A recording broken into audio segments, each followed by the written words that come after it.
अस्सलाम वालेकुम। आज हम चैप्टर स्टार्ट करेंगे। पहले रिपोर्ट्स भी आपको प्रोवाइड कर दी हैं, होपफुली कि आपको मिल गई होंगे, ये क्लास के बाद मिल जाएंगे। Cost of capital, cost of finance, ये हमारा बड़ा इंपॉर्टेंट टॉपिक होता है। एग्जाम में ऐसे क्वेश्चन तो कम ही आया, लेकिन भारत इसको करके अच्छी तरह जाना मुश्किल नहीं। मैं आपके साथ स्क्रीन शेयर करता हूँ।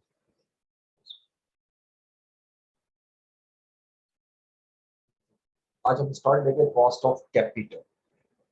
Cost of capital is also known as, जैसे मैंने आपको बताया था, बैक, वेटेड एवरेज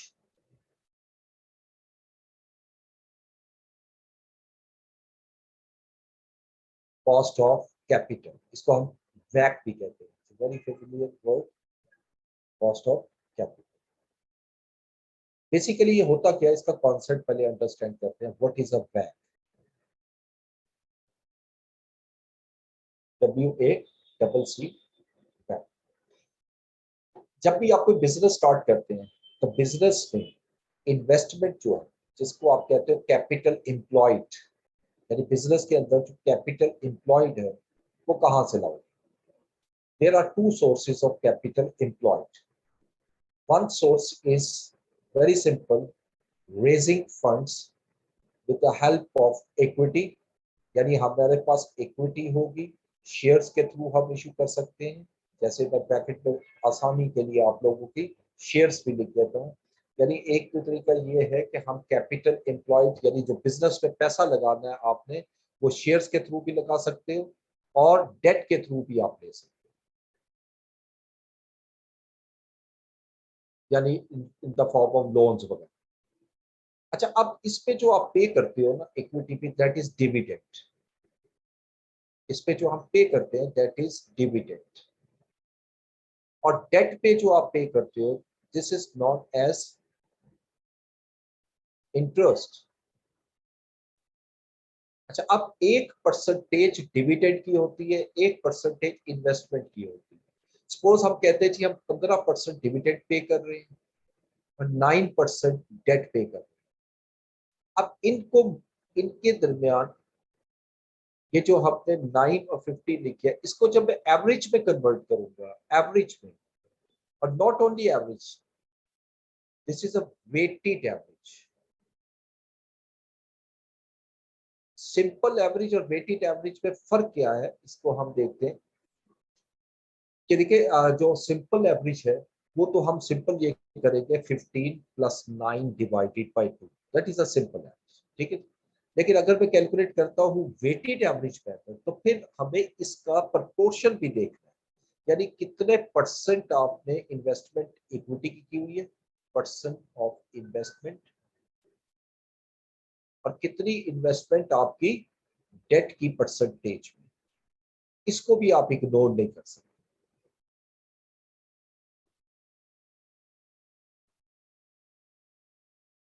अच्छा, अब इन तमाम चार फैक्टर्स की वजह से, ये चार फैक्टर अगर आप देखो बढ़ के, एक percentage of equity, number 2 percentage of debt, number 3 cost of equity, and number 4 cost of debt. अगर इन चारों को कंबाइन करूंगा तो it becomes a weighted average cost of capital. तो पहली चीज जो हमें सीखनी है, जो बहुत इंपॉर्टेंट है, फर्स्ट थिंग जो हमें सीखनी है, that is known as this one. ये जो 15% है, this is known as cost of equity. ये गिवन नहीं होगा, समटाइम हमें ये खुद कैलकुलेट करना। अगर तो गिवन है तो फिर तो आसानी से कैलकुलेट हो जाएगा, लेकिन समटाइम हमें खुद कैलकुलेट करना है कॉस्ट ऑफ इक्विटी। इसको RE से भी हम डिनोट करते हैं, कॉस्ट ऑफ इक्विटी, और KE से भी डिनोट करते हैं, जैसे मर्जी कर लें। मतलब मुख्तलिफ बुक्स पढ़ेंगे तो मुख्तलिफ तरीकों से लिखा होगा। Rate of return on equity या कॉस्ट, के से कॉस्ट हम पढ़ते हैं इसमें, कॉस्ट ऑफ इक्विटी, ठीक है। इसकी मदद से हम कॉस्ट ऑफ इक्विटी निकालेंगे, और फिर ये जो 9% है, that is known as cost of debt.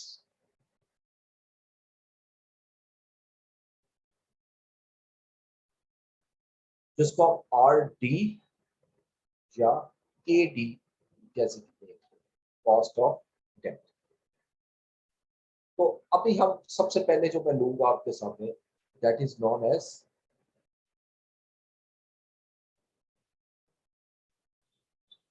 Cost of equity.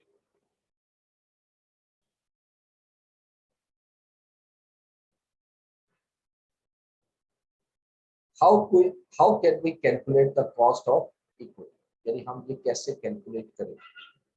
देखिए, कॉस्ट ऑफ इक्विटी को कैलकुलेट करने के लिए there are two different methods.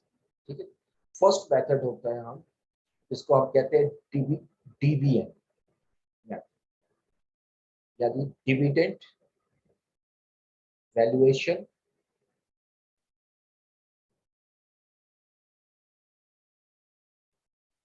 Dividend valuation method.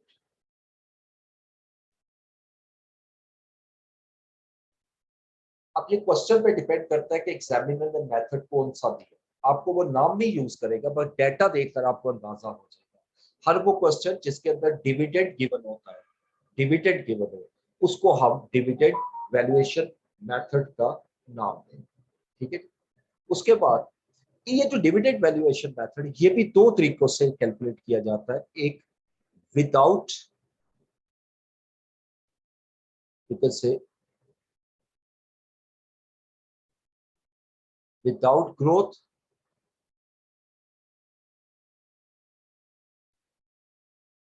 And with growth.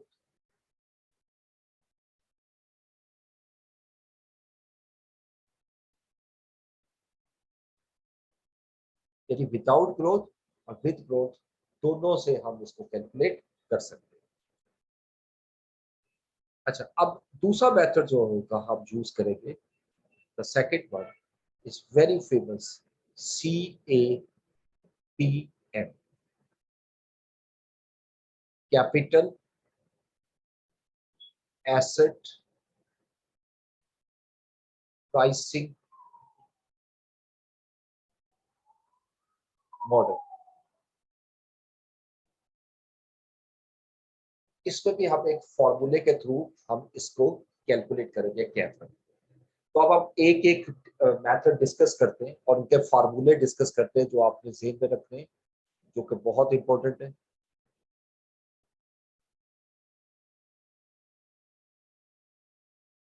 देखिए, सबसे पहले हम डिस्कस करेंगे डिविडेंड, यानी DBM with no growth. No growth, ठीक है। अगर आपने डीबीएम दिया हो और आपको कहा जाए कॉस्ट ऑफ इक्विटी निकालो और ग्रोथ गिवन ना हो, तो आपने इस फॉर्मूले को यूज करना। ठीक है, इस फॉर्मूले, और वो फॉर्मूला क्या है इसका, RE या KE is equal to D/MV।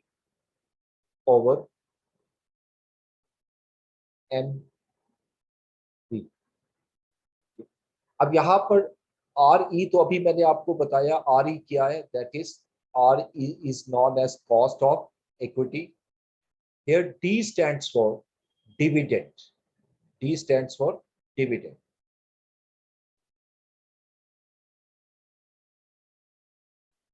अच्छा, अब आपका क्वेश्चन मेरे बड़ा वैलिड है कि मैंने ये चेंज क्यों किया मोड। देखो, आज का जो लेक्चर है ना, इसमें जो फार्मूलाज है वो मैं एक्सेल में नहीं लिख सकता, इसलिए मैंने ये टेबल यूज की है, यानी ये बोर्ड यूज की है, और इसके थ्रू जरा इजीली आप अंडरस्टैंड करें। ठीक है, डी स्टैंड्स फॉर डिविडेंड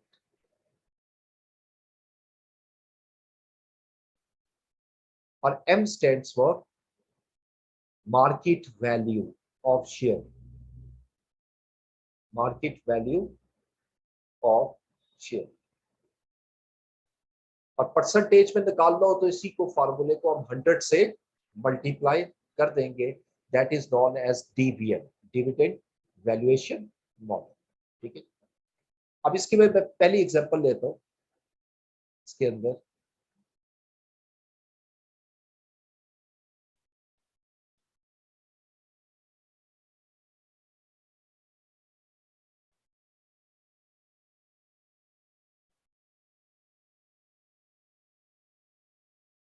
ये एग्जांपल इससे रिलेटेड है।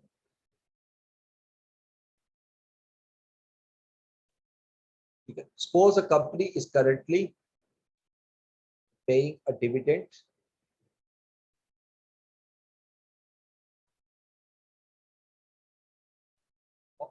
of rupees 0.80 per share, whereas market value of share is rupees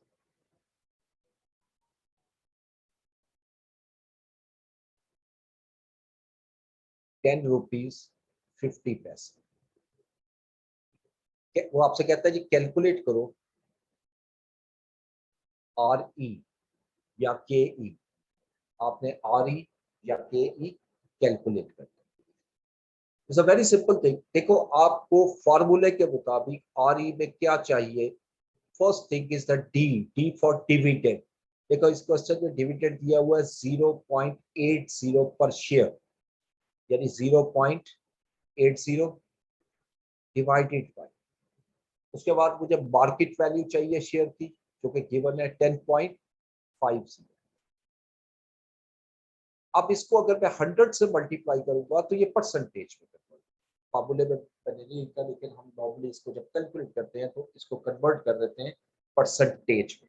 अब इसकी अगर हम कैलकुलेशन करें 0.8 डिवाइडेड बाय 10.5 और परसेंटेज पे कन्वर्ट किया तो 7.62, यानी मेरा कॉस्ट ऑफ इक्विटी 7.62%, यानी मैं 7% रिटर्न दे रहा हूं इन्वेस्टर्स को उनके इन्वेस्टमेंट में। ठीक है, ये हमारा पहला मॉडल था जिसको हम कहते हैं this one with without growth. ठीक है, लेकिन अगर ये मैं विद ग्रोथ में कन्वर्ट करूं, विद ग्रोथ, अब मैं लेता हूं डीबीएम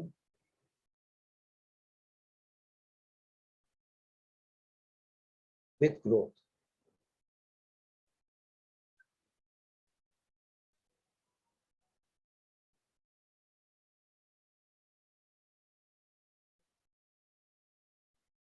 डीबीएम विद ग्रोथ। अच्छा, इसमें जो हमारा फार्मूला यूज होगा वो थोड़ा सा चेंज होगा। ठीक है, अब इस फार्मूले में हम क्या करेंगे,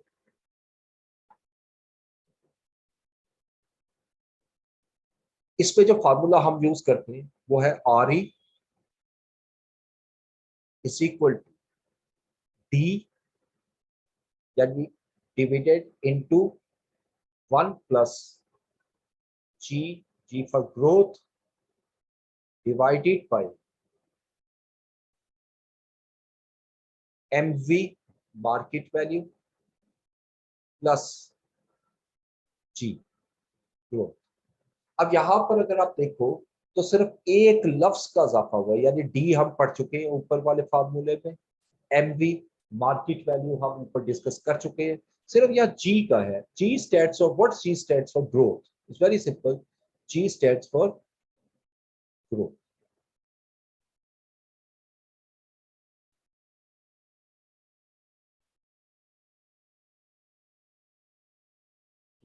इसमें सिर्फ और सिर्फ आपने ग्रोथ अप्लाई कर। अब अगर इसी तरह मैं लिखूं जी कि अगर डाटा में मैं इस तरह लिखता हूं, एक और एग्जांपल में,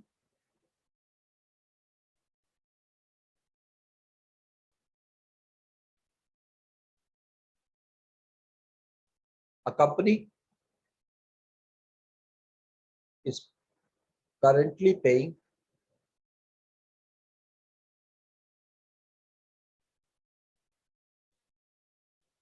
a dividend of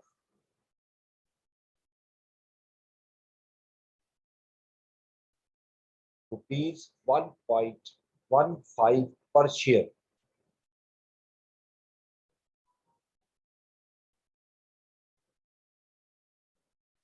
and expected growth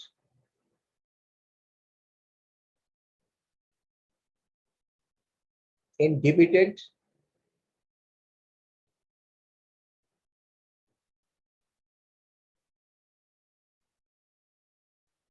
shall be 3%। यानी हमारी जो एक्सपेक्टेड ग्रोथ है डिविडेंड में, वो हम एक्सपेक्ट कर रहे हैं कि वो 3% है। इसको तो ठीक लिख लेते हैं, 3%। द मार्केट प्राइस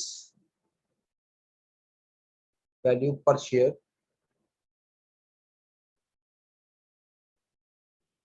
इज ₹12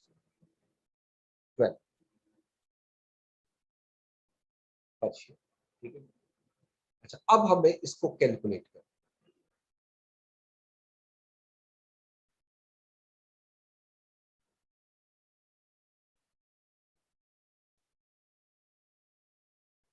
अब इसको सॉल्व करते हैं। देखिए ये फार्मूला लिखा हुआ है RE is equal to D dividend.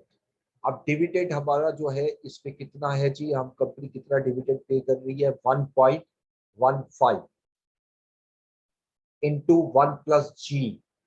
Growth कितनी है, और ग्रोथ देखे वो कह रहे हैं जी ग्रोथ जो है डिविडेंड की वो 3% होगी, यानी इंटू 1+0.03, ये ग्रोथ आ गई। Whole divided by market value. अब मार्केट वैल्यू देखिए क्वेश्चन में गिवन है, इस वक्त जो शेयर है वो 12 रुपीज का है। 12,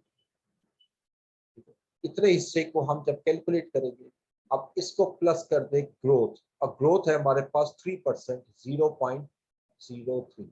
अब इस फार्मूले को जब सॉल्व कर लूंगा, अब अगर इसको परसेंटेज में निकालना है तो मैं इसको मल्टीप्लाई बाय 100 दूंगा। ठीक है, ये खुद खुद परसेंटेज में कन्वर्ट हो जाएगा। अब ये सारी कैलकुलेशन हम जरा कैलकुलेटर पे करते हैं, यानी 1.15 इंटू, अब 1+0.03 किया तो इंटू 1.03 हुआ, इसको डिवाइड कर दिया हमने 12 पर और प्लस कर दिया 0.03, तो ये बनता है, और 100 से अगर मल्टीप्लाई कर दूं परसेंटेज में कन्वर्ट करने के लिए तो 12.87%। यानी कंपनी का जो इस वक्त डिविडेंड है जो पे कर रही है, जो कॉस्ट पड़ रही है कंपनी को, वो 12.87%। ये याद रखिएगा, ये जो RE या KE मैं निकाल रहा हूं, उसका ऑब्जेक्टिव ये है कि हमने वैक निकाला। वैक में मुझे अगर ये KE गिवन ना हो, जैसे ये 15% मैंने लिखा, तो फिर हम इसको इस मेथड से कैलकुलेट करें। ठीक है, अब आ जाए इसी मेथड में DBM ग्रोथ। ठीक है, DBM ग्रोथ में समटाइम ऐसा होता है, इन DBM ग्रोथ मॉडल, यानी मॉडल मेरा DBM ग्रोथ है,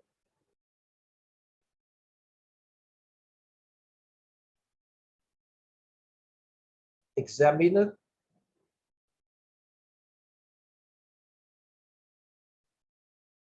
has not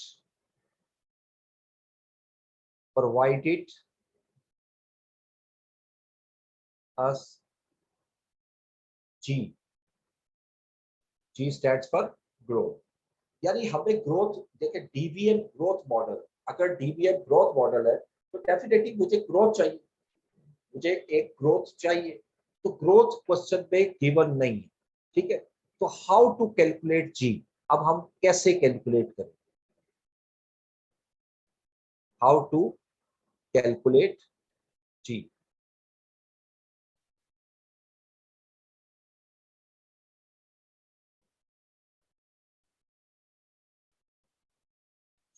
G को कैलकुलेट करने के लिए भी हमारे पास दो डिफरेंट मेथड्स होते हैं। फर्स्ट मेथड,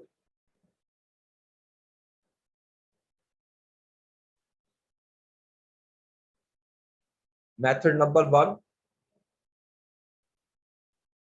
इसको हम कहते हैं एक्सट्रापोलेशन।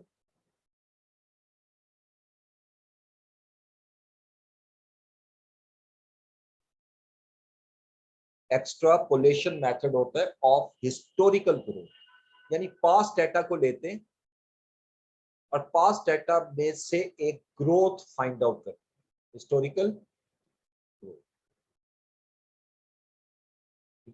और दूसरा मेथड जो होता है उसको हम गॉर्डन मेथड कहते हैं, GORDON, गॉर्डन्स रिटेंशन मॉडल।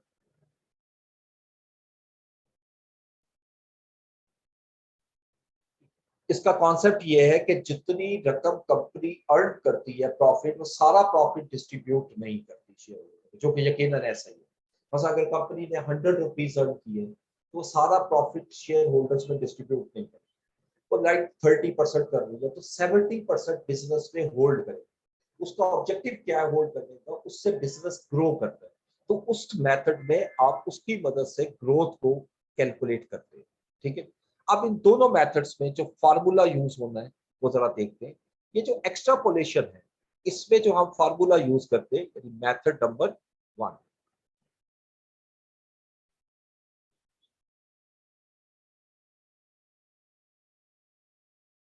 जी निकालने के लिए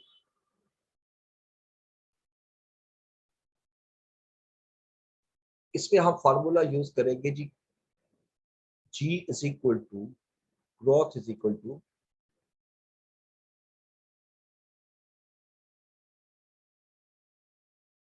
VN divided by V naught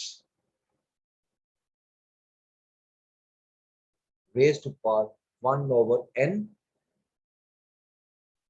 minus 1 और into 100 कर देंगे तो ये growth. Here VN stands for value of current year।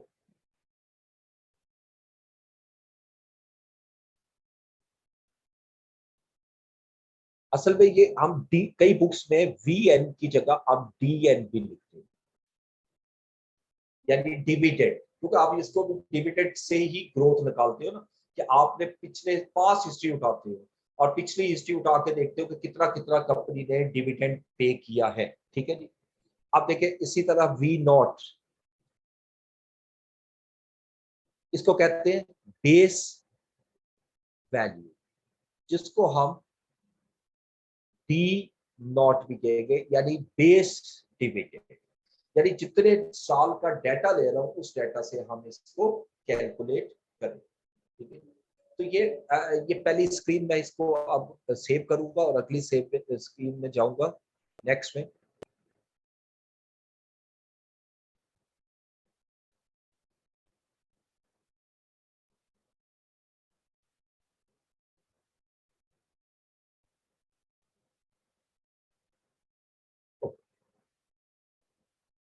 तो अब पहले मेथड में आते हैं दोबारा, अब इस पे एग्जांपल लूंगा।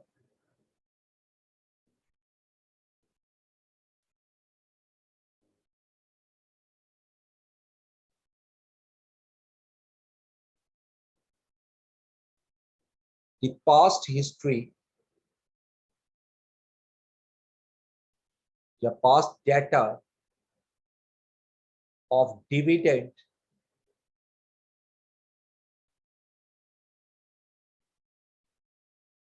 of a company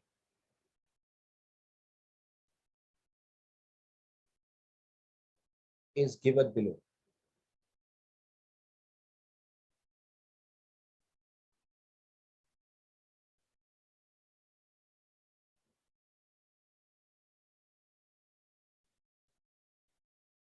अब यहाँ पे हम लिखते हैं जी शेयर्स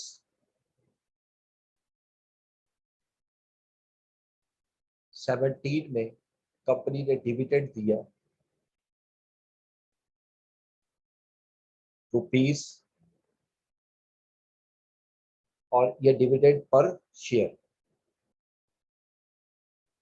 अब 2017 में कंपनी ने डिविडेंड दिया सपोज 1 रुपीस, 2018 में कंपनी ने डिविडेंड दिया 1.07, यानी 1 रुपये 7 पैसे पर शेयर। 2019 में कंपनी डिविडेंड दे रही है 1.18, 1 रुपीस 18 पैसा। 2020 में कंपनी डिविडेंड दे रही है 1.25 और 2021 में कंपनी डिविडेंड दे रही है 1.35। अब वो क्वेश्चन पे हमें कहता है जी कि कैलकुलेट करो ग्रोथ। अब हम ग्रोथ कैलकुलेट करें, डीबीएम मॉडल अप्लाई करते हैं, ठीक है। हम सबसे पहले पहला स्टेप ये होगा कि हम कैलकुलेट करेंगे ग्रोथ।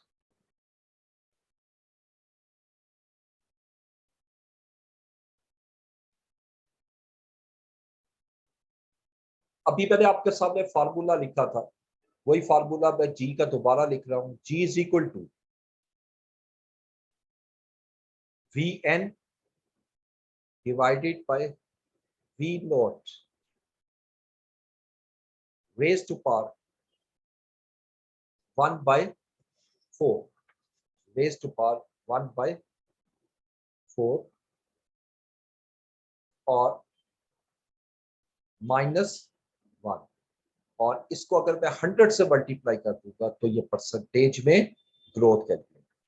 अच्छा अब देखें, इसमें वी नॉट जिसको डी एन भी कहते हैं, वी एन और वी नॉट को डी एन और डी नॉट भी कहते हैं। यहाँ वी एन जो है ना, ये लास्ट वैल्यू, लेटेस्ट वैल्यू, इनमें से जो लेटेस्ट वैल्यू है ये latest value.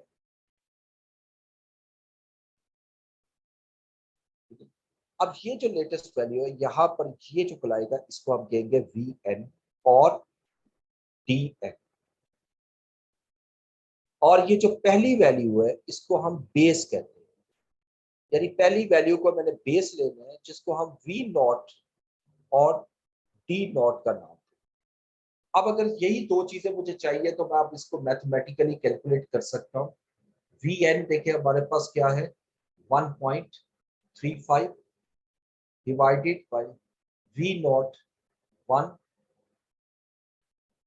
Raise to power 1/4। ये तो एन है, यहाँ तो फार्मूला है।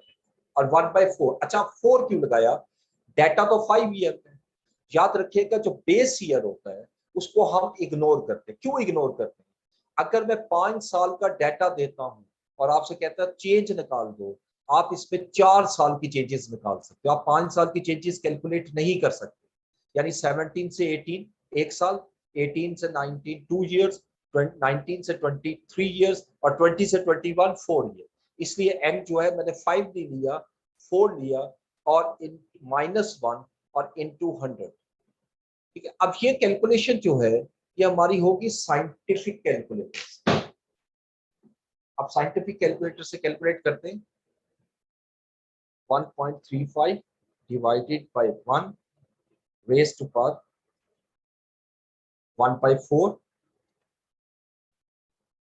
-1 और इनटू 100। अब इसको मैंने कैलकुलेटर पे सॉल्व किया है तो ये 7.79% है। यानी मेरी जो ग्रोथ है वो 7.79%। ठीक है, इसको हम एवरेज ग्रोथ भी कहते हैं, एवरेज ग्रोथ। अब जब ग्रोथ निकल आई, अब सेकंड स्टेप पे हम कैलकुलेट करेंगे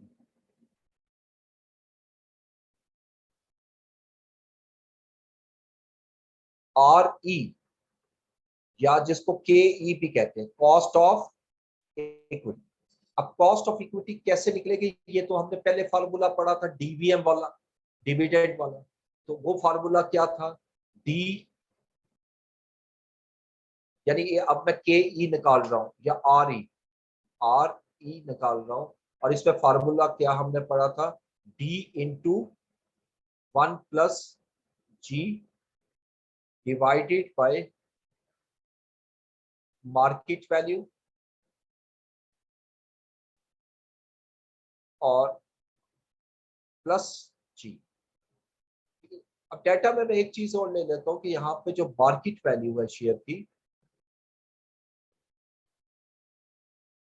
वो ₹32। ठीक है, अब इसके मुताबिक अगर कैलकुलेट करें तो देखिए डी क्या है, डिविडेंड। अब ये डिविडेंड कौन सा है, ये जो लास्ट ईयर का डिविडेंड दिया ना, जो डीएन कहते हैं, वही मेरा डी क्लाइन, यानी बिल्कुल लेटेस्ट। यानी अभी आपने लास्ट ईयर जो डिविडेंड पे किया वो 1.35 है। और आप एक्सपेक्ट ये कर रहे हो कि हर साल 7.79 इंक्रीज हो जाएगा, यानी 1 plus 0.779 whole divided by market value जो अभी मैंने आपके सामने लिखी 32, इतना हिस्सा हो गया, प्लस ग्रोथ 0.779, और इसके बाद में अगर इसको 100 से मल्टीप्लाई कर दूंगा तो ये परसेंटेज में कन्वर्ट। अब इसको हम कैलकुलेट करते हैं कैलकुलेटर पर, तो ये कितना आएगा जी, 1.35 into 1.779 divided by 32 plus 0.77.0, sorry यहाँ पर भी जीरो आएगा और यहाँ पर भी जीरो, ये गलती कैलकुलेशन हो गई थी, दोबारा कैलकुलेट करते 1.35 इंटू 1.0779 डिवाइडेड बाय 32 और प्लस 0.0779, ये आंसर आता है जी 12.34%, 12.34%। This is the final answer जो के ई और आर ई हमने कैलकुलेट किया, ठीक है। This is 12.34%।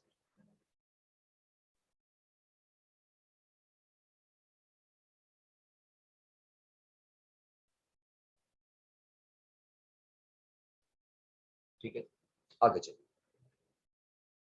ये पहला मेथड है, अगर ग्रोथ गिवन ना हो तो कैसे ग्रोथ को कैलकुलेट करो, ठीक है। अच्छा, अब दूसरा मेथड बहुत आसान है, मेथड नंबर 2,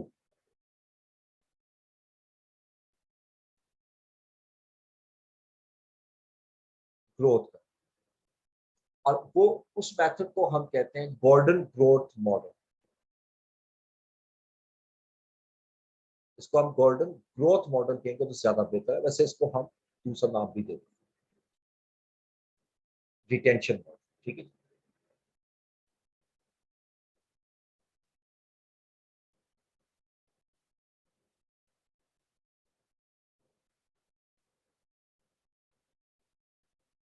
अच्छा,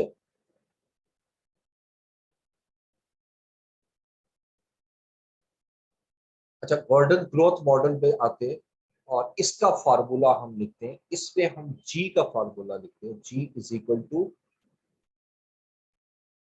very simple, G is equal to R B R, इस तरह कर लें, B into R, B multiply R, या इस तरह भी लिख सकते हैं सिंपली, बी आर, यानी B into R. Here B stands for, what is B?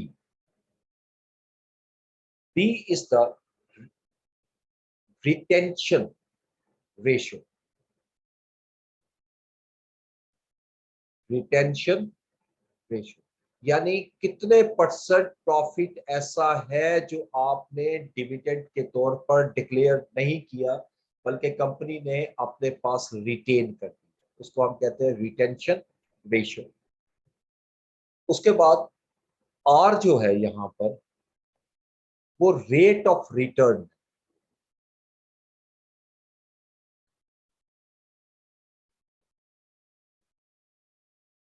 That company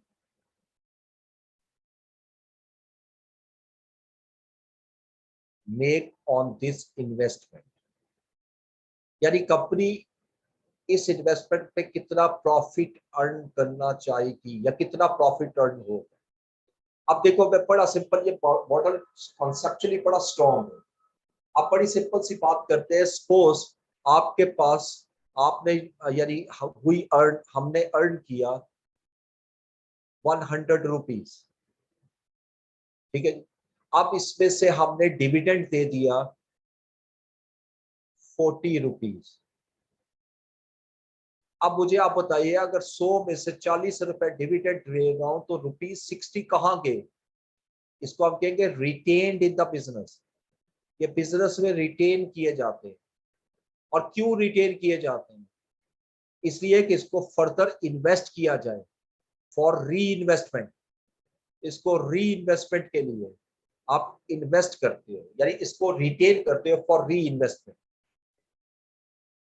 और अगर आपको इसको री इन्वेस्टमेंट करते हो तो कितना रिटर्न होगा, that is known as R. ठीक हो गया? यानी ये बेसिक कॉन्सेप्ट होता है इसके अंदर जो Gordon growth model. It's a very simple to calculate. आप सपोज आप ये कहते हैं कि अगर हम इसको एग्जांपल में कन्वर्ट करें या प्रॉपर एग्जांपल में,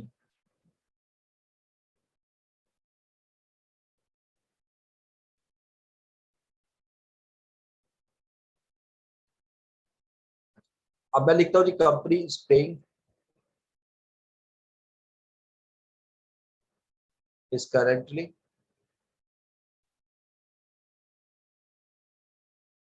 paying dividends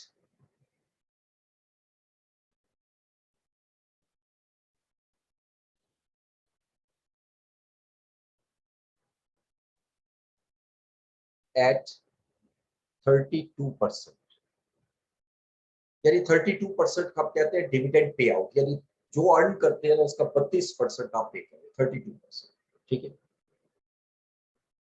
company expected return on investment, expected return on investment,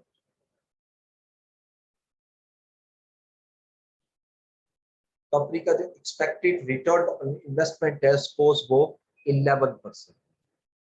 ठीक है? अब वो आपसे कहता है कैलकुलेट करो ग्रोथ।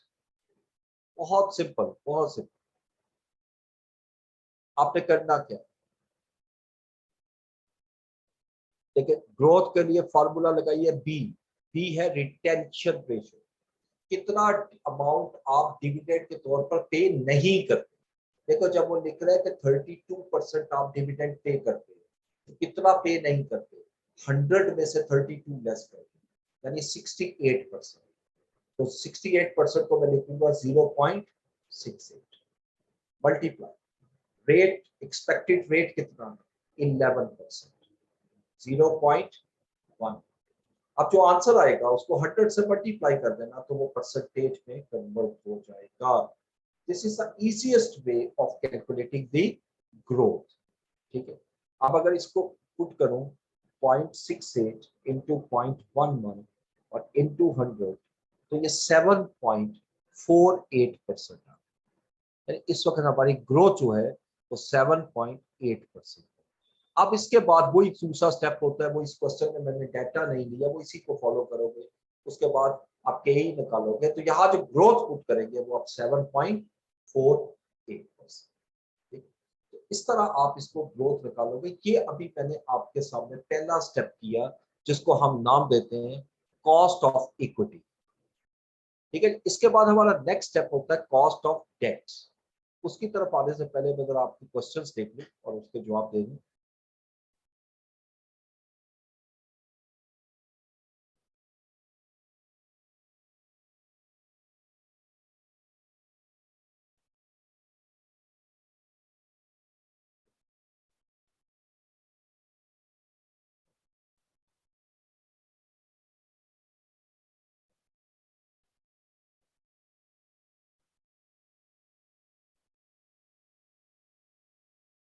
ओके, अच्छा वॉइस क्लियर आ रही है अब आप लोगों को? ये पहले बहुत ज्यादा मैसेज आए थे।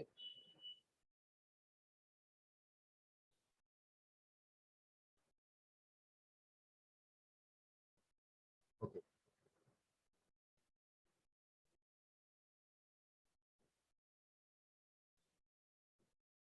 अच्छा पिछले लेक्चर की शेयर नहीं हुई, आई थिंक मैंने शेयर कर दी थी, देख ले तो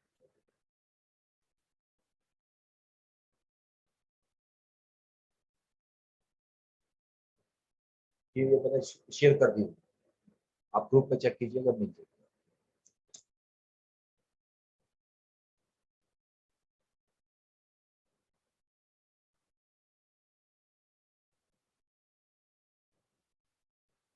बोर्ड ऑफ लेक्चर, अच्छा जी चले एनी अभी मेरा ख्याल है कोई आपका लेक्चर से रिलेटेड तो अस्सलाम क्वेश्चन। वालेकुम सर। सर एक क्वेश्चन है। जी जी। सर जो आपने डिविडेंड से ग्रोथ को कैलकुलेट किया है 17, 18, 19, 20, 21 की 5 सालों की। अब सर ये डिविडेंड तो वेरिएबल होता है ना, तो यस अगर 2017 का जो डिविडेंड है लेट्स सपोज वो ₹1 है और 2021 का जो लास्ट डिविडेंड है अगर वो लेस देन बेस वैल्यू होगा तो फिर तो ये रेट में फर्क आ जाएगा, ग्रोथ का नेगेटिव हो जाएगा। ये नेगेटिव ग्रोथ आ जाएगी। तो सर उससे फर्क नहीं पड़ेगा क्वेश्चन पे, या हम इसको ज्योमेट्रिक मीन लगा के निकालें ग्रोथ को? एक्चुअली ये ज्योमेट्रिक मीन ही है जो फार्मूला लगाया हुआ है, अगर आप देखें तो ये ज्योमेट्रिक मीन के फार्मूला, ठीक है, उसी से किया हुआ है ज्योमेट्रिक। बट सर ये फर्स्ट वैल्यू लास्ट वैल्यू को ले रहा है, तो सही आएगा? वैसे करके देख लें ज्योमेट्रिक मीन से, मैंने किया नहीं, मैं इसको करके देखता हूँ एक दफा। हाँ, करके देख लीजिएगा, सही आएगा। सुबह सुबह असल में ये याद रखिएगा कि नेगेटिव ग्रोथ पे तो आप ये अप्लाई नहीं करते मॉडल। ये मॉडल जी सर। ये मॉडल अप्लाई वहां होता है जब पॉजिटिव ग्रोथ, नेगेटिव ग्रोथ पे तो ये अप्लाई होगा ही नहीं।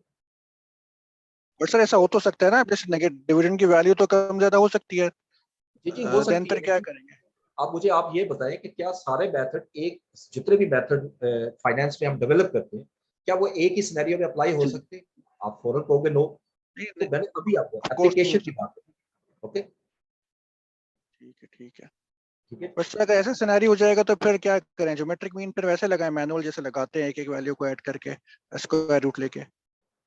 हाँ, उस तरह भी कर सकते हैं, लेकिन उसको मैं बता रहा हूँ तो उसमें डीवीएम मॉडल नहीं लगेगा, आप उसमें कैपम मॉडल की तरफ जाओ, CAPM। अच्छा डीवीएम, ओके ओके सर हाँ, ठीक है, डीवीएम लगाने ही मैं नहीं ये है कह फिर, रहा हूँ। ठीक। हाँ जी, हाँ जी, फिर डिविडेंड बेस नहीं कर सकते ना, क्योंकि वहां पे वैल्यू रियलिस्टिक नहीं आएगी। तो फिर आपका बेस्ट ठीक है मेथड होता है कैपिटल एसेट प्राइसिंग मॉडल, जो भी मैं शुरू करूंगा। ठीक ठीक है, थैंक यू सर। है। अच्छा, दूसरे मेथड में आपने सवाल ये किया जी कि ये ग्रोथ चेंज क्यों आई, कि ये मैंने अलग डाटा लिया है, उस डाटा को यूज नहीं किया, वो सेपरेट डाटा है, वो सेपरेट है, इसलिए डिफरेंट डाटा में डिफरेंट ही ग्रोथ आएगी। ठीक है, इसमें वो कोई फर्क नहीं। और कोई क्वेश्चन करना चाहते हैं तो बेशक कर ले।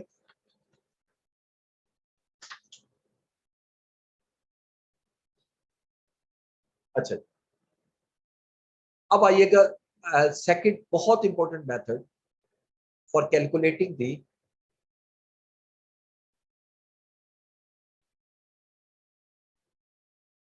मेथड 2, और ये है capital assets pricing model to calculate RE और KE, जो भी आप लफ्ज यूज करते हैं। ठीक है जी। अब इसके लिए जो फार्मूला हमने, हमारा एक फार्मूला यूज होता है, और वो फार्मूला ये है, जैसे RE से मैं स्टार्ट करूंगा, RE इज इक्वल टू, या KE कोई भी वर्ड यूज कर सकते हो, RF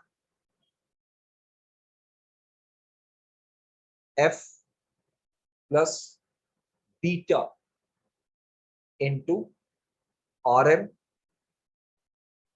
minus RM। Is a very familiar method, और ये बहुत आप कह लें कि पॉजिटिव, बहुत अच्छे रिजल्ट्स देता है ये। लेकिन इसमें कुछ चीजें जो है कैलकुलेट हमें नहीं करनी, गिवन होगी, लेकिन कॉन्सेप्ट इसका जरूर सीखना चाहिए। ये बेसिकली एक अलग सब्जेक्ट होता है हमारा, ये बीटा कैलकुलेट करना, RM RF कैलकुलेट करना, जो आपने स्टॉक एक्सचेंज या इन्वेस्टमेंट मैनेजमेंट में इन्वॉल्व करते हैं। तो फाइनेंशियल मैनेजमेंट में सिर्फ एक मॉडल या उसकी बेस पे डेवलप हुआ। अब देखिए ये चीजें हैं क्या बेसिकली, अगर मैं बात करता हूँ RF की, ठीक है जी, RF, व्हाट इज RF? इसको हम कहते हैं रिस्क फ्री रेट, यानी एस, वो रेट जहां पर किसी किस्म का कोई रिस्क नहीं।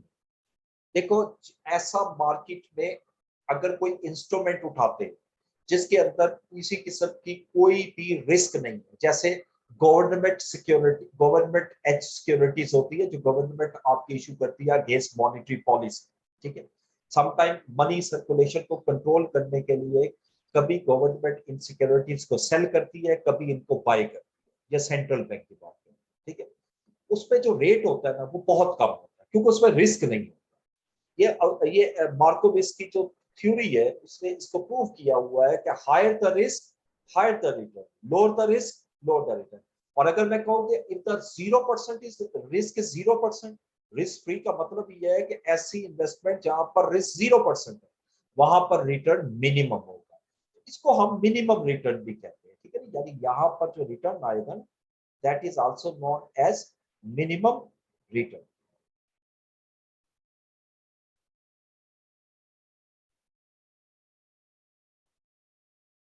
ठीक है। अच्छा, उसके बाद बीस्ट, ये जो लिखा हुआ है स्टाइल में, that is beta. Basically beta क्या है? बीटा इज द रिस्क, यानी जो आप रिस्क मेजर करते हो कंपनी की, यानी आप कह रहे हो वो दिस इज अ फैक्टर या रिस्क फैक्टर ऑफ कंपनीज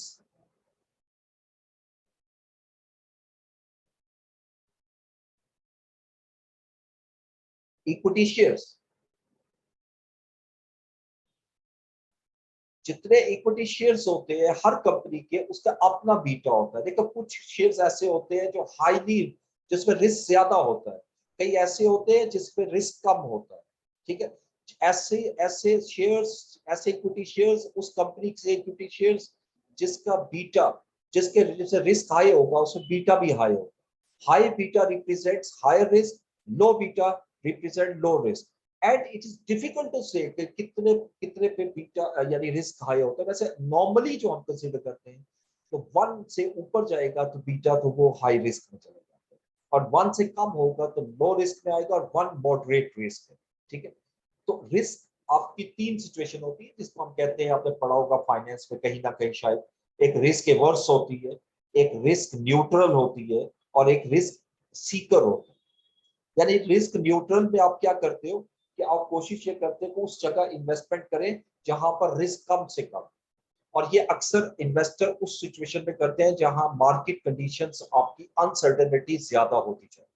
ठीक है, दूसरे नंबर पे आपके आता है रिस्क न्यूट्रल, जहां मार्केट में रिस्क मौजूद है लेकिन मेजर भी किया जा सकता है। ऐसी सूरत हाल में कई इन्वेस्टर इस तरह पोर्टफोलियो सिलेक्ट करते हैं कि कुछ जो इंस्ट्रूमेंट्स हैं वो बाय करते हैं जो हाई रिस्क वाले होते हैं, और कुछ ऐसे बाय करते हैं जो लो रिस्क वाले हैं। इस सिचुएशन को हम कहते हैं रिस्क न्यूट्रल। और एक होता है risk Sikar attitude of investor. ये इन्वेस्टर जो है ये हमेशा इस चीज पर बिलीव करता है कि जितना मैं ज्यादा रिस्क लूंगा उतना ज्यादा मैं मार्केट में प्रॉफिट अर्न कर सकता हूं। ठीक है, अब यहाँ पर इसको मैं अक्सर क्या करता हूँ, डू और डाई सिचुएशन के मार्केट में आए और रिस्क लेकर आ गए। अब ये आरएम क्या है? RM that is average return on market investment.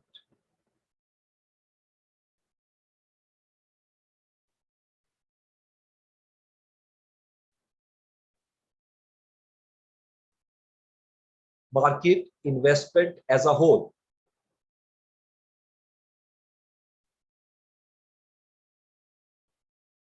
यानी अगर आप मार्केट में इन्वेस्टमेंट करते हो तो मार्केट में जितने भी शेयर्स है उसमें जो भी रिटर्न है उसकी जो एवरेज है वो आर है। ठीक है, और अगर मैं इन दोनों को इकट्ठा लिखूं इस तरह, इसका मीनिंग क्या है? R M minus R M, इसको हम कहते हैं रिस्क प्रीमियम। Risk premium. देखिए जो शेयर्स होते हैं वो रिस्क फ्री नहीं होते।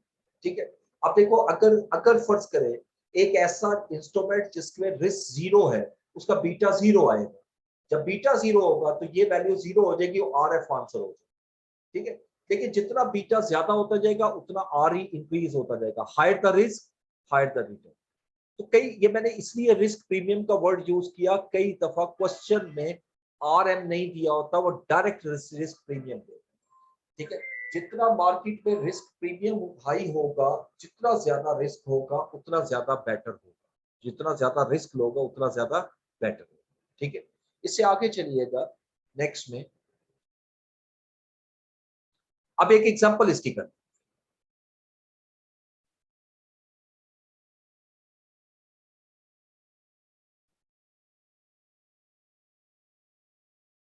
अच्छा इसमें अब आप कहते हैं जी सपोज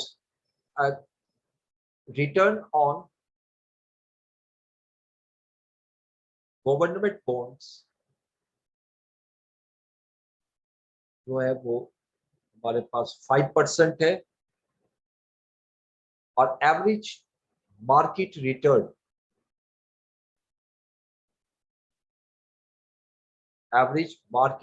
जो है वो 12% है। यानी मार्केट में अगर इन्वेस्ट करूं तो एवरेज रिटर्न जो है वो 12% है। एंड कंपनीज इक्विटी बीटा, और कंपनी का इक्विटी बीटा जो है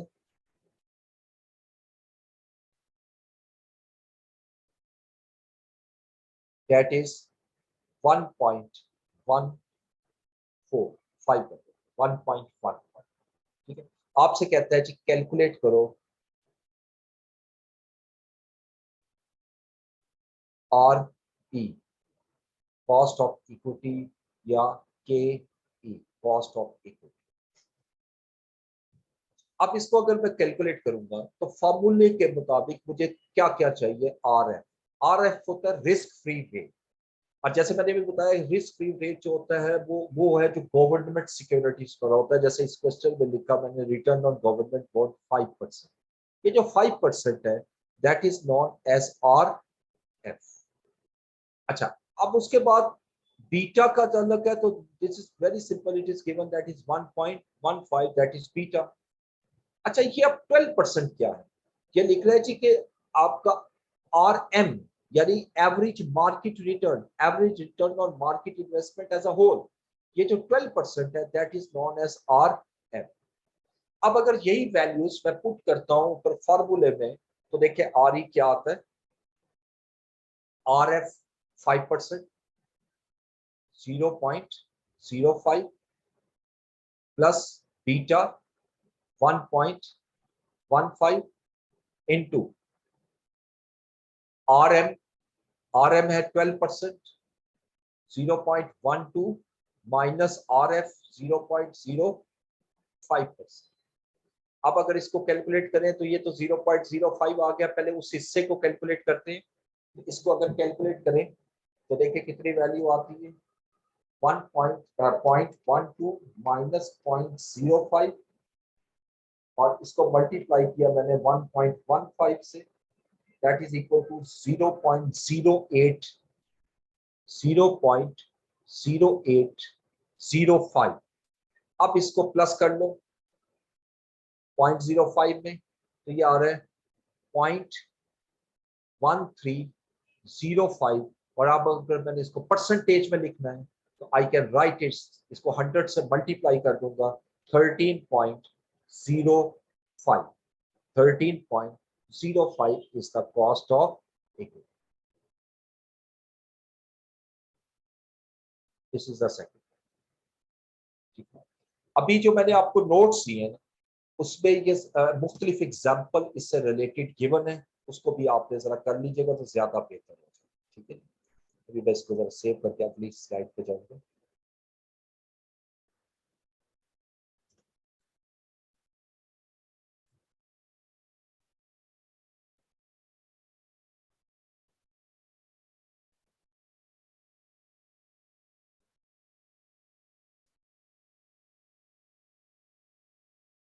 अच्छा, अब इसके बाद हमारा नेक्स्ट आने से पहले अगर आपके क्वेश्चंस का आंसर दे दें, देखिए कोई क्वेश्चन है।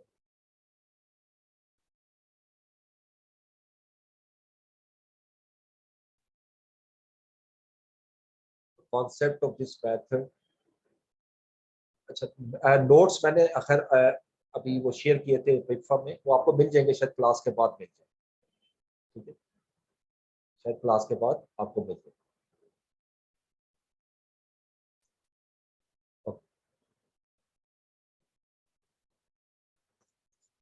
अच्छा, अब हमारा दूसरा हिस्सा आता है इसका, कॉस्ट ऑफ डेट। ये तो कॉस्ट ऑफ इक्विटी, ठीक है। अब हम डिस्कस करेंगे कॉस्ट ऑफ डेट।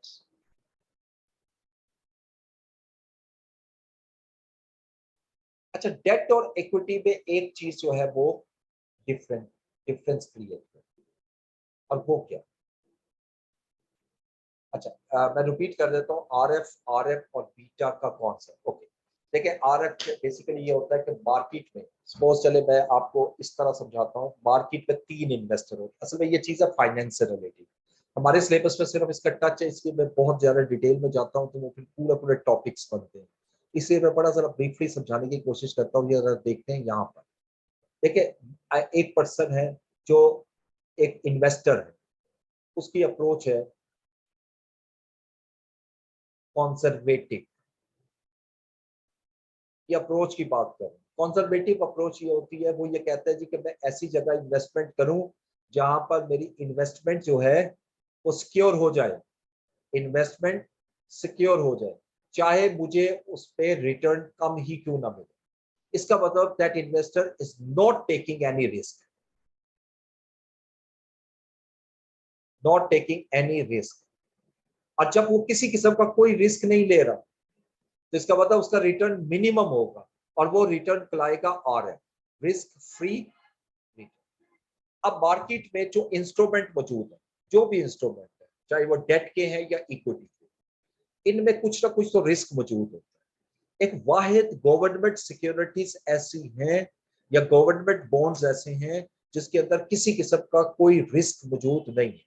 रिस्क कहते हैं किसको है? देखिए मैंने शेयर्स लिए किसी कंपनी के, वो कंपनी डूब गई, वो कंपनी भाग गई, या उस कंपनी की परफॉर्मेंस इतनी वर्स्ट हुई कि वो लिक्विडेशन में चली गई और हमें कुछ भी नहीं मिला, इसको हम कहते हैं रिस्क। लेकिन गवर्नमेंट में के केस में ऐसा नहीं होता। गवर्नमेंट की जितनी सिक्योरिटीज होती है वो आपकी प्लेज्ड होती है, यानी उसके अंदर सिक्योर्ड होती है, आपको किसी किस्म का कोई नुकसान नहीं होता। ठीक है, इसलिए आप इसको रिस्क फ्री रेट कहते हैं। अब आगे चलते हैं। अब इन्वेस्टर जो है अपनी अप्रोच को चेंज करता है और एक्टिव अप्रोच की तरफ जाता है, कंजर्वेटिव से। एक्टिव अप्रोच हम ये कहते हैं कि ऐसा investor who enjoys to take risk. हाँ अलबत्ता इसके अंदर थोड़ा सा फर्क ये होता है इन्वेस्टर टू इन्वेस्टर, कि कुछ इन्वेस्टर ऐसे होते हैं जो ज्यादा रिस्क लेते हैं और कुछ इन्वेस्टर ऐसे होते हैं जो लो रिस्क लेते हैं। मतलब फॉरेक्स में जो शख्स काम कर रहा है, जो इन्वेस्टर फॉरेक्स में पैसा लगा कर बैठा है, तो यकीनी बात है वो हाई रिस्क पे, वो उसकी अप्रोच ही ये है कि मैं हाई रिस्क लेता हूँ। लेकिन जब वो हाई रिस्क ले रहे हैं तो उसका जो बेसिकली मार्कोविक्स ये कहता है कि जब वो हाई रिस्क ले रहा है तो जिस इंस्ट्रूमेंट्स को बाय कर रहा है उसका बीटा हाई है। बीटा खुद कहते किसको है? रिस्क को। ऐसी चीज, ऐसा इंस्ट्रूमेंट जिसके अंदर रिस्क हाई होगा, याद रखिएगा उसका बीटा भी हाई होगा। ऐसा इंस्ट्रूमेंट जिसका रिस्क कम होगा उसका बीटा भी कम होगा। ठीक है, तो जितना बीटा हाई होगा उतना जो के ई जो है, जिसको आर ई भी कहते हो, वो भी हाई होता जाए। ठीक है, तो बेसिकली हम मार्केट में प्रीमियम ज्यादा कमाने की कोशिश करते हैं। जब ज्यादा रिस्क लेते हैं तो ज्यादा प्रीमियम लेते हैं। तो जो इसके दरमियान हाई रिस्क में आप आर एम की तरफ जो रिटर्न लेते हैं उसको हम मार्केट रिटर्न कहते हैं, एवरेज मार्केट रिटर्न। ये बेसिक थोड़े से मैंने फिर कोशिश की है आपको ब्रीफली इन कॉन्सेप्ट को समझा दूं। अदरवाइज पूरी आपको मिलर की और जो इसकी थ्योरीज है ना उसको पढ़ना पड़ता है, इस तब जाकर ये सारे चीजें क्लियर होती हैं। अभी इतना ब्रीफली करेंगे तो बेहतर है, क्योंकि ये आपका सिर्फ और सिर्फ कॉस्ट कैलकुलेशन तक है।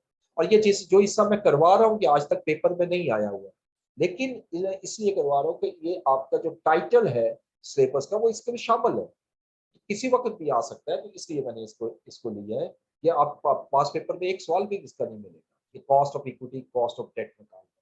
हाँ अलबत्ता वो जो वैक है उसका जरूर है, यानी वैक का डायरेक्ट वैक निकालना हो तो इसका मतलब है कॉस्ट ऑफ डेट और कॉस्ट ऑफ इक्विटी गिवन, जहां गिवन ना होगी मैं उसकी बात कर रहा हूँ, वो कैलकुलेट कैसे करें। ठीक है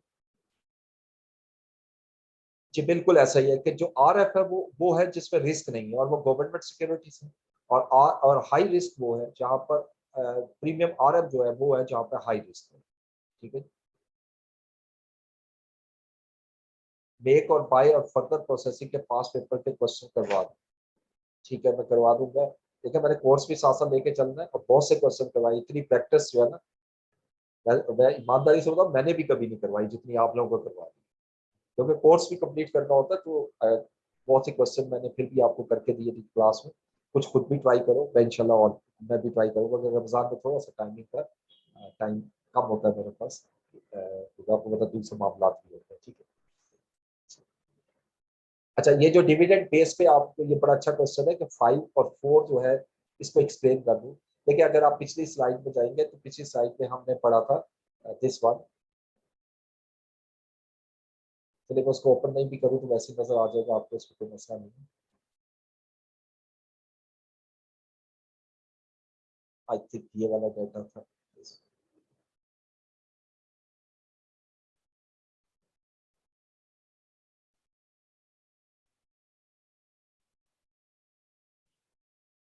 अच्छा ये देखिए, ये 5 साल का मैंने डाटा लिया था।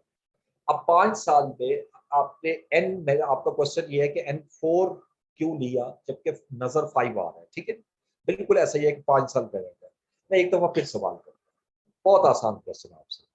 मैं कहता हूँ जी कि आप 2020 में जो सेल बढ़ी है वो बताओ कितनी। मेरा सवाल आप बड़ा ध्यान से सुनिएगा। मैंने कहा है कि 2021 में आप कितनी सेल बढ़ी है as compare to previous year. आपको कितने साल का डाटा चाहिए? आप फौरन कहोगे आई नीड 2 years डाटा, ठीक है। यानी 2021 का भी और 2020 का। जब 2 साल का डाटा दिया हो तो इसमें कितने नंबर ऑफ चेंजेस मैं मेजर कर सकता हूँ? ओनली वन, इसलिए वन लेंगे। अब इसी तरह जब 5 साल का डाटा, 5 साल में कितने कितनी वेरिएशन हुई?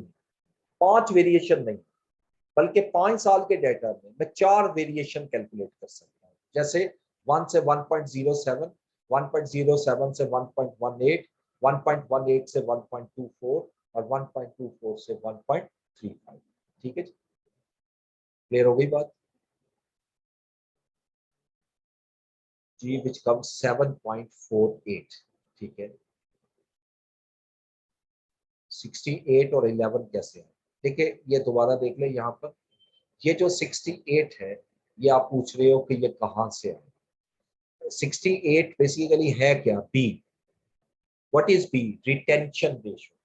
यानी अगर कंपनी जो है वो 32% डिविडेंड पे कर रही है, 32%, 100 में से 32 पे कर रही है, कितना डिविडेंड रिटेन कर रही है, कितना प्रॉफिट रिटेन कर रही है, सॉरी डिविडेंड कह रहा हूँ, कितना प्रॉफिट रिटेन कर रही है, ठीक है। तो 68%, यानी ये जो आपका निकला है 68 जो परसेंट है दिस वन, ये कैसे कैलकुलेट हुआ? यानी इसको अगर मैं यहाँ लिंक करूं, 100 माइनस 32 इज इक्वल टू 68, और इसको फिर परसेंटेज में करने के लिए डिवाइडेड बाय 100 कर देंगे, ठीक। और ये 11% तो क्वेश्चन में गिवन है, ये देखिए रिटर्न ऑन इन्वेस्टमेंट 11%, 11% 0.1। अब इन दोनों को मल्टीप्लाई करके जो आंसर आएगा उसको 100 से मल्टीप्लाई कर दो, ये आंसर आ जाएगा। ओके, दोबारा उसी फाइल पे आता है।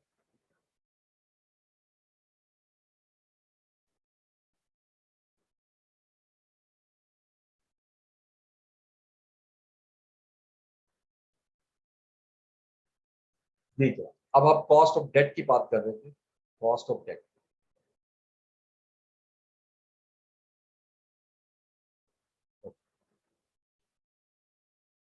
अच्छा, कॉस्ट ऑफ डेट जो मैं बात कर रहा था, अच्छा ये चीजें तो आपके क्वेश्चन बीच पे आ गए थे, मैंने समझा दिया।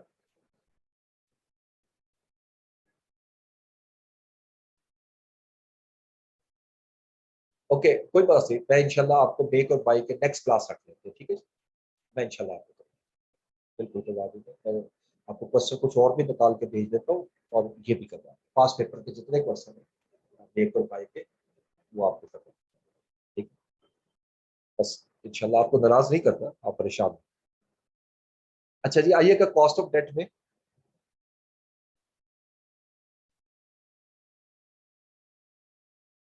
आप लोगों के क्वेश्चन आ रहे थे, इस वजह से भी कंप्लीट किया था। ओके, देखिए मैं फिर वो दिन आता हूँ, डेट और इक्विटी में एक फर्क है। जब मैंने शुरू किया था आपको याद है कि मैंने कहा था इक्विटी पर डिविडेंड, इक्विटी पर पे हम डिविडेंड पे करते हैं।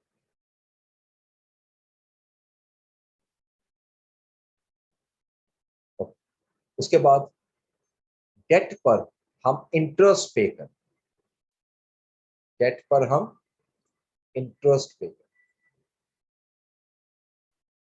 अच्छा अब देखिए, जब आप डिविडेंड पे करते हो, कंपनी जब डिविडेंड पे करती है तो ये कंपनी का एक्सपेंस नहीं है, यानी dividend is not expense of company, ये कंपनी का एक्सपेंस नहीं।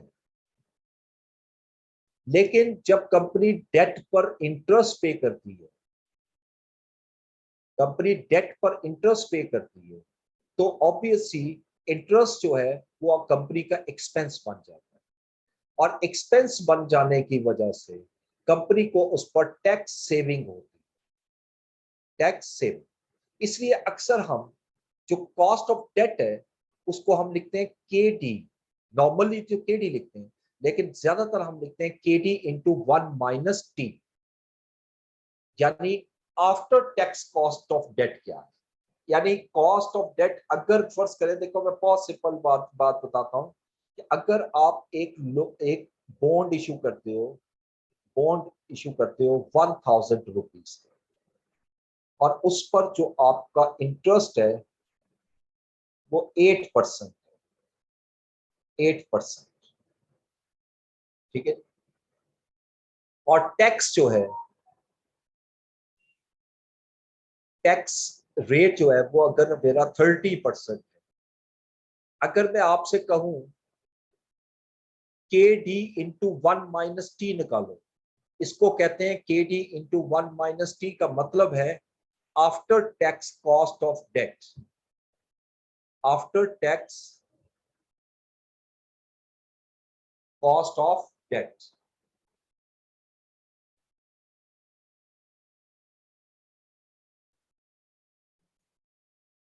कॉस्ट ऑफ डेट,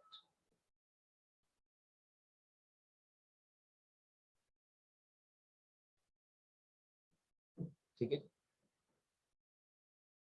अच्छा, अब ये कैसे निकलता है? सिंपल केडी का मतलब है कि before tax cost of debt, ठीक है। ये जो सिंपल केडी है ये बिफोर टैक्स है, और इंटू 1 - टी करूंगा तो ये आफ्टर टैक्स हो जाए।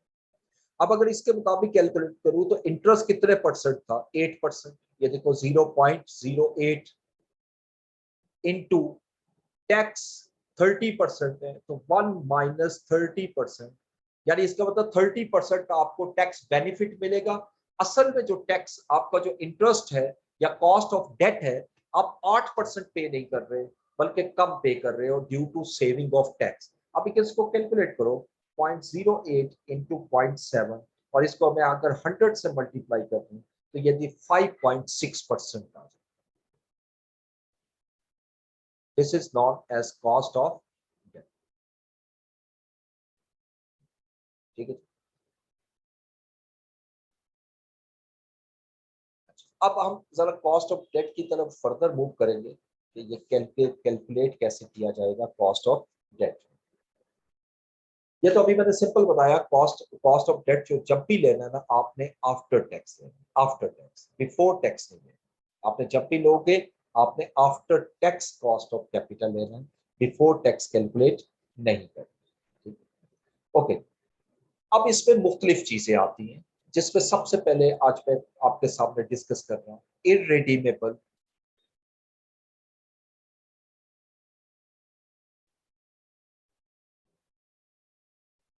डेट। इररिडीमेबल डेट्स को हम परपेचुअल बॉन्ड्स भी कहते हैं, ऐसे बॉन्ड्स जो आपने इशू किए फॉर लाइफ टाइम, यानी ये वंस इशूड, ये वापस नहीं है, आपको रिटर्न मिलता रहेगा। एक दफा आपने ले लिए कंपनी से, और कंपनी हर दफा आपको प्रॉफिट पे करती रहेगी, ठीक है। इसके अंदर कॉस्ट ऑफ डेट कैसे निकालें? अब ये चीजें जरा आप फार्मूले आज नोट करने हैं सारे आपने, खास तौर पे ये वैसे मैं शेयर भी कर दूंगा आपके साथ। इसके साथ ये एक्चुअली लिंक होगा आपका ना, ये माइक्रोसॉफ्ट का वो जो गूगल ड्राइव है उस पर जाएगा, और ये लिंक होगा। अब लिंक ओपन करोगे तो ये फाइल्स ओपन हो जाएगी, ये वहां से आप पिक्चर की फॉर्म में इसको सेव कर सकते हैं। अच्छा, अब इसमें दो चीजें मैं पहले निकालूंगा। अगर वो एग्जामिनर कहता है कि pre tax cost of debt निकालो, pre tax cost of debt, जिसको हम के डी कहते हैं। देखो डेट मुख्तलिफ किस्म के होते हैं, हर डेट का मुख्तलिफ तरीका है। ये मैं बात कर रहा हूं इररिडीमेबल डेट, जिसको परपेचुअल बॉन्ड्स का भी नाम देते हैं। इसमें हम फार्मूला जो यूज करते हैं केडी का, वो है KD is equal to I, यानी interest over MV, market value. ठीक है, इसकी जो इस वक्त मार्केट वैल्यू है वो क्या है? ठीक है, ये मार्केट वैल्यू हमने डेट सॉरी इक्विटी में भी डिस्कस किया। आई स्टैंड्स फॉर इंटरेस्ट।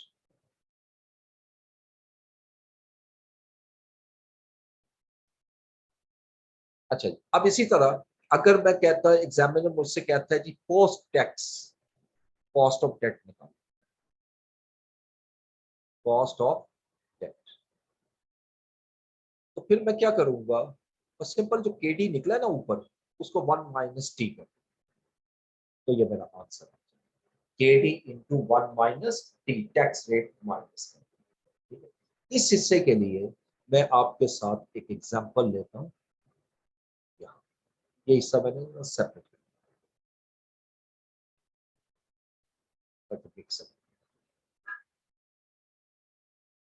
ठीक है जी, इसकी एग्जांपल हम लेते हैं।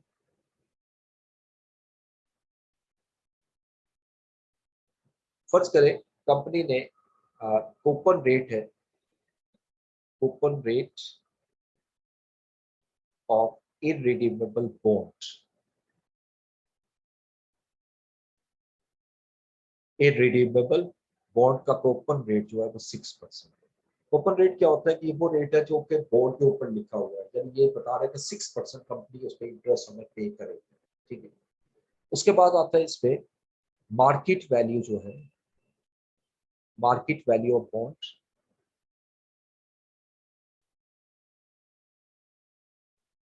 वो 98 रुपीज है, रुपीज 98। ठीक है, और टैक्स रेट 30%। अब इस एग्जाम्पल के तहत मैं ये अगर कैलकुलेट करूं, इस पर वैल्यू पुट करूं, देखिए पहले प्री टैक्स कैलकुलेट करते हैं। प्री टैक्स में मुझे आई चाहिए, इंटरेस्ट। अब आई कितना है, आई है 6। अच्छा, अब देखो ये 6% है। अब मैंने अमाउंट में कैसे कन्वर्ट करना है, याद रखिएगा इस वक्त मार्केट वैल्यू बॉन्ड की 98 है, तो पार वैल्यू कितनी होगी, always assume par value is 100। ठीक है, ये जो बॉन्ड की जो पार वैल्यू है वो 100 होगी। अच्छा, ये पता वैसे क्या से लगा, अगर वो मार्केट वैल्यू 980 देता तो मैं 1000, यानी ये या 100 होती है या 1000, 10 नहीं होती, 10 शेयर्स की होती। तो इसलिए हम इसको 100 का 6% लेंगे तो 6 ही आएगा, या 6 रुपीज इंटरेस्ट। और अगर ना भी समझ आए तो बस सिंपल 6 ले लो, जिस तरह मैंने लिया। और मार्केट वैल्यू है 98, और अगर मैंने इसको परसेंटेज में कन्वर्ट करना है तो मल्टीप्लाई बाय 100 भी इसको कर दूंगा।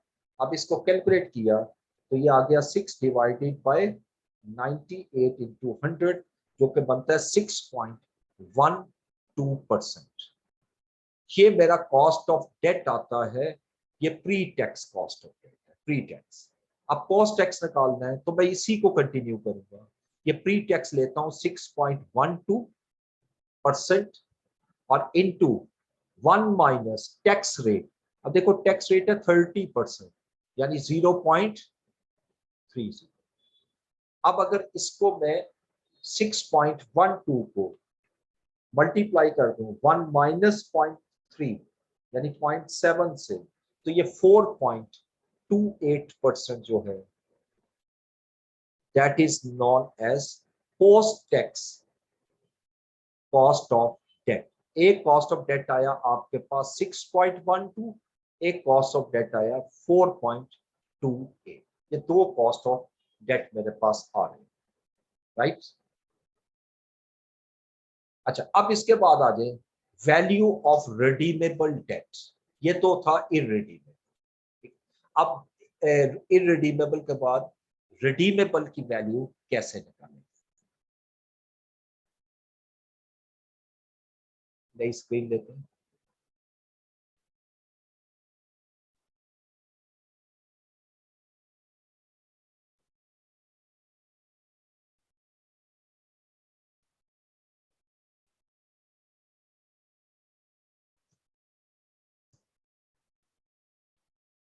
ओके, क्वेश्चन देख लेते हैं।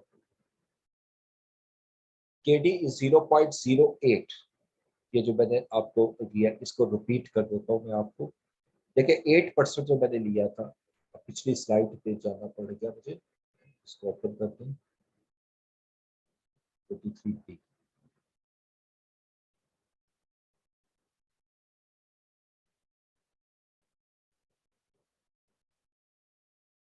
8% जो आप कह रहे हो कैसे आया, दिस वन, ये क्वेश्चन में गिवन, अगर आप देखो तो this is given in a question, this ये क्वेश्चन के अंदर गिवन, ये वो है।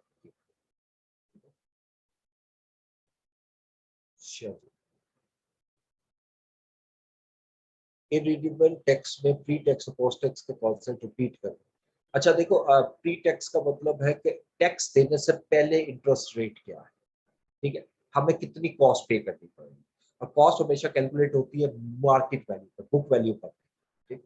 तो 6.12% जो मैंने कैलकुलेट की वो मार्केट वैल्यू पर कैलकुलेट की। ये देखिए मैंने क्या किया, 6 डिवाइडेड बाय 98, यानी 6 क्या है इंटरेस्ट इस क्वेश्चन में, ये वाला क्वेश्चन है, और एन क्या है मार्केट वैल्यू जो कि 98 की है। तो 6 डिवाइड बाय 98 किया इनटू 100, तो 6.12 जो है ये मेरी कॉस्ट ऑफ डेट आ जाए, ठीक है। और पोस्ट टैक्स में ये होता है कि आपने इस पे जो टैक्स बेनिफिट है वो माइनस करना है। देखो अगर मैं 6% पे कर रहा हूँ और टैक्स की वजह से मुझे 2% बच रहा है, तो मुझे असल में कॉस्ट 4% है, ये वो चीज है। यानी 30% टैक्स रेट की वजह से 70% जो है वो मुझे कॉस्ट होगी, यानी इसका 70% कॉस्ट जो है 4.28 जो है वो मेरी cost of tax post apply.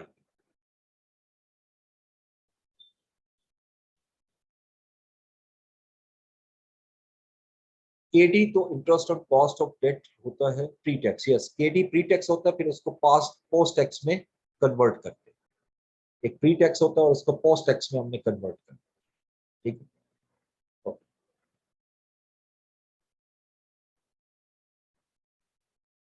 100 इसलिए ली है कि आपको मार्केट वैल्यू 98 दी हुई है। असल में मार्केट वैल्यू ना बॉन्ड की, ये बुक वैल्यू से पार वैल्यू से बहुत, यानी जिसको फेस वैल्यू कहते हैं, फेस वैल्यू से बहुत कम जो है मूव करती है, थोड़ी सी ऊपर नीचे जाती है। यानी अब अगर 98 है या आपको मार्केट वैल्यू 102 दी हुई है, 101 दी हुई है, 102 दी हुई है, या मार्केट वैल्यू 98 दी हुई है, 99 दी हुई है, तो ये बेसिकली इसकी जो मीन वैल्यू होती है ना, सेंटर वैल्यू, वो 100 रुपीज है, इसलिए हम इसको 100 अज्यूम करते हैं और उसके बाद बेस पे हम इसको कैलकुलेट करते हैं। देखो पोस्ट टैक्स में मैंने केडी 6.12 क्यों लिया कि देखो पहले मैं प्री टैक्स लूंगा, उसको कन्वर्ट करूंगा पोस्ट टैक्स। ये जो प्री टैक्स निकाला है पहले इसको लेकर आऊंगा यहाँ पर, और उसके बाद इसको कन्वर्ट करूंगा पोस्ट टैक्स में। जब ये पोस्ट टैक्स में कन्वर्ट हो जाएगा उस, वो मेरा KD into 1 minus T, this KD into 1 minus फार्मूले के।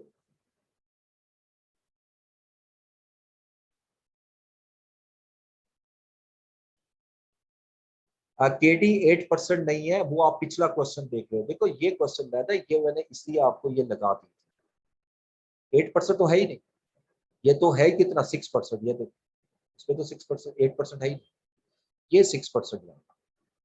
ये जो 8% है वो अलग क्वेश्चन है, उसका सोल्यूशन है, उसका इससे कोई मतलब, ऊपर वाला हिस्सा अलग है और ये सब,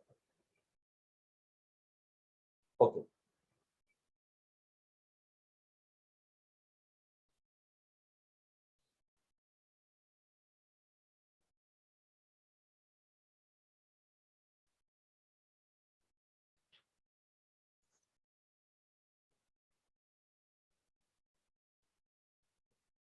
अच्छा अब आप बात कर रहे थे रिडीमेबल डेट, अगर रिडीमेबल डेट दिए इसकी कॉस्ट कैसे निकालें, इस पे कुछ मैं पॉइंट्स लिख रहा हूँ जो बड़े इंपॉर्टेंट है, ठीक है। इसमें सबसे पहले आपने कैलकुलेट क्या करते हैं, आपने कैलकुलेट करना है present value of future cash flows till its maturity, क्योंकि ये रिडीमेबल है, तो जो रिडीमेबल है तो उसकी मेच्योरिटी है टिल इट्स मेच्योरिटी। ठीक है, और यहां पर आपने जो रेट लेना है, यानी जो डिस्काउंट करते हो, the rate of discount should be pre tax, यानी टैक्स से पहले का जो डिस्काउंट रेट है वो ले, डिस्काउंट कर, डिस्काउंट जो आप प्रेजेंट वैल्यू वो एनपीवी वाले में पढ़ चुके हैं, तो नई चीज नहीं है आपके लिए। ठीक है, तो पहला काम ये करना है कि आपने future cash flow, future cash flow से मतलब क्या है? देखिए, जब आप एक डेट इंस्ट्रूमेंट इशू करते हो, 5 साल के लिए आपने एक इंस्ट्रूमेंट इशू किया, आप कहते हो जी कि हमने 10% रिडीमेबल बॉन्ड इशू किया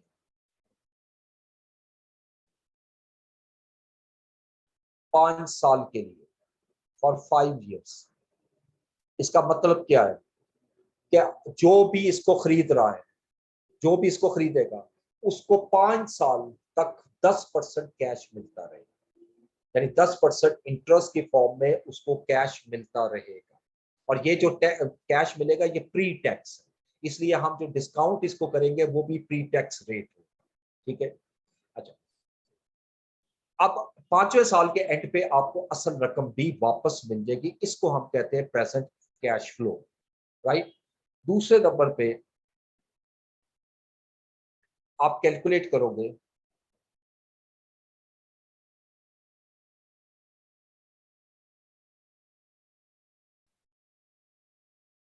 market value of loan stock या मार्केट वैल्यू ऑफ बॉन्ड।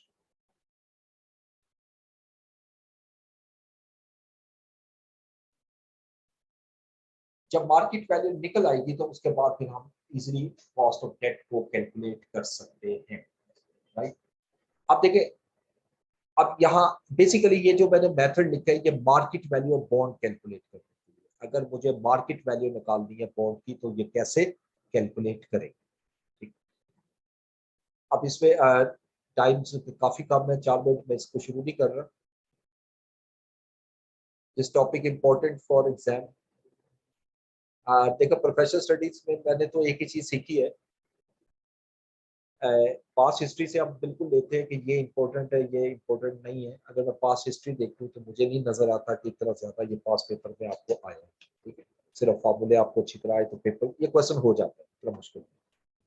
लेकिन दूसरी तरफ प्रोफेशनल स्टडीज में मैं अक्सर ये भी ऑब्जर्व करता हूँ कि जब आपका अच्छा वक्त होता है तो वही चीज आती है जो आप प्रेडिक्ट करते हो, जब आपका बुरा वक्त होता है तो फिर आप वही जो आप छोड़ रहे होते हैं वही पेपर में आ जाते हैं। तो इसलिए प्रोफेशनल स्टडीज में हमेशा कहता हूँ कोई भी चीज छोड़ के मत जाओ। ठीक है, आप सारा कुछ करके जाओ, जो भी आ जाओ पेपर में आप कर सकते हो।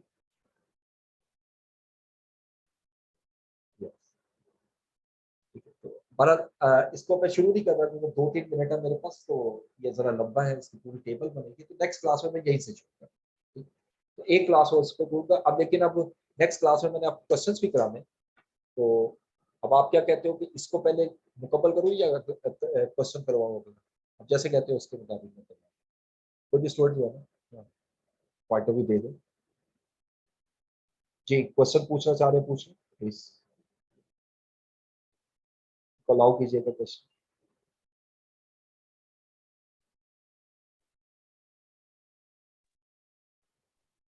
ओके जी, ये इतना लेंथी नहीं रह गया, बस थोड़ा सा है, इसको करके फिर मैं वो अगले ही क्लास में शुरू कर, ठीक है। ये अगली क्लास में पहले इसको कंप्लीट करूंगा, फिर इंशाल्लाह इसको शुरू कर।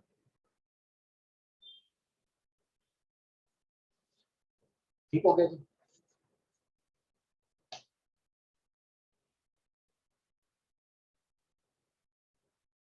आज के क्वेश्चन के जो मैंने नोट्स शेयर किए ना, वो अभी आपको मिल जाएंगे। ठीक है, वो हेड ऑफिस वालों को मैंने शेयर कर दिए थे, वो आपको इंशाल्लाह शेयर कर देंगे ग्रुप में। तो उसमें ये सारे क्वेश्चन, उसमें से एक एक क्वेश्चन जो है ना, एक एक दो दो क्वेश्चन दिए हैं, उसको एक दफा कर, उसके बाद जब एंड होगा अस्सलाम। फिर कोई और क्वेश्चन। वालेकुम अस्सलाम। सर, इसके पीछे जो आपको अभी का प्रीटेक्स का आपकी आवाज बहुत कट रही है, आवाज नहीं आ रही मुझे, आवाज बहुत कट रही है। साइड में आपने जो केबल का कंसेप्ट दिया था, पोस्ट टैक्स और टैक्स, सर मैं आपसे ये पूछना चाह रहा था कि उसको कंसेप्ट ये है कि प्री टैक्स से पोस्ट डेट यूज। आपकी आवाज इतनी कट रही है ना, बिल्कुल मुझे समझ नहीं आ रही, बस इतना समझ आया प्री टैक्स। सॉरी, मुझे आपकी आवाज बिल्कुल समझ नहीं आ रही, डिस्टॉर्शन बहुत है।